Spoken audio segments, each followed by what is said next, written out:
দোস্তো অনেক দিন পর আমি আবার তোমাদের সাথে ভিডিও শেয়ার করছি। মাঝে আমার শরীরটা খুব খারাপ হওয়ার কারণে আমি তোমাদের সাথে ভিডিও করতে পারিনি। আজকে আমার চিজ কেক খেতে খুব ইচ্ছা করছিল, তাই ভাবছিলাম যে একটু চিজ কেক কিনবো, বাট বাইরে দেখলাম এত দাম, তার থেকে ভাবলাম আমি বাড়িতেই জিনিস কিনে এনে নিই, অনেকটা পরিমাণ অ্যামাউন্টে বানাতে পারবো। বাট দেখো, আমার বাবা আর ভাই দুজনে মিলে আমার জিনিসগুলো খেয়ে নিচ্ছিলো।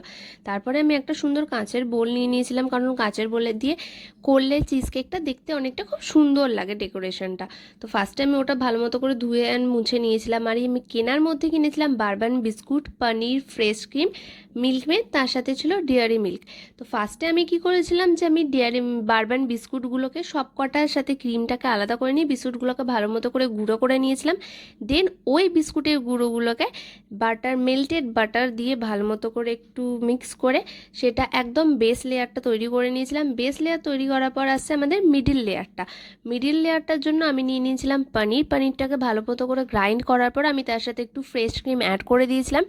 ফ্রেশ ক্রিম অ্যাড করে সেটাকে ভালো মতো করে একবার মিক্সার গ্রাইন্ডারে পেস্ট করে নিয়েছিলাম, এবং সেই পেস্টটাকে আমি তার সাথে অ্যাড করেছিলাম একটু মিল্কমেড, যাতে একটু সুইট হয়, নইলে পনিরের সাথে সল্টেড ছিল তো সল্টের ব্যাপারটা বেশি হয়ে যাবে।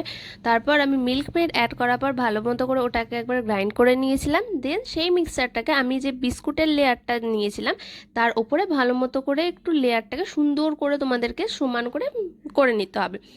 দেন ওটাকে কিছুক্ষণ তুমি 1 ঘন্টা অ্যাটলিস্ট ফ্রিজে রেখে দাও। ফ্রিজে রাখার পর ওটাকে বার করে ওর যে উপরের লেয়ারটা হয়, সেই উপরের লেয়ারটা আমি করেছিলাম হচ্ছে ডেয়ারি মিল্ক দিয়ে।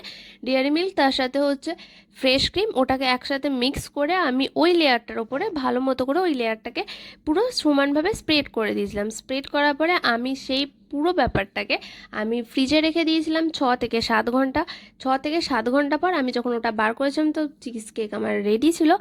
বাট আমার একটা প্রবলেম হয়েছিল, আমি নিচে হচ্ছে বেকিং পেপার দিতে ভুলে গেছিলাম, তাই ওটা একটু না আটকে গেছিলো।